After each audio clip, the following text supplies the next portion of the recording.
What's up, guys? Welcome back again. If you are new here, make sure you click the like button and subscribe to enjoy more videos. Okay, it's a sad news again, as the Nigerian music industry is mourning popular musician Sultan. Sultan gave up the ghost today after 30BG Group mourned Obama DMW.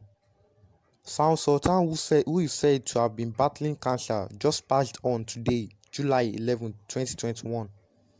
According to his brother, Dr. Kayode Fasasi, confirmed Sultan passed away today at the age of 44 after a battle with angioimmunoblastic T-cell lymphoma.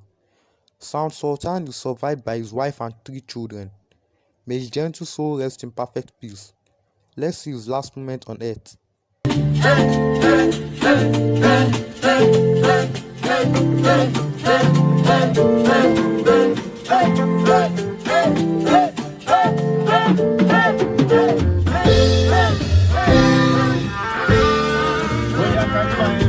People of this world have plenty.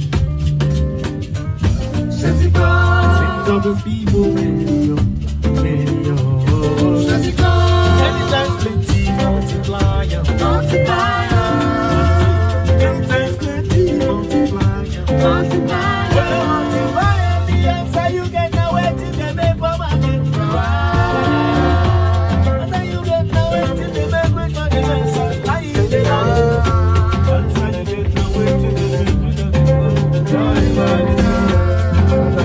Anyways, that's been it, guys. Thanks for watching.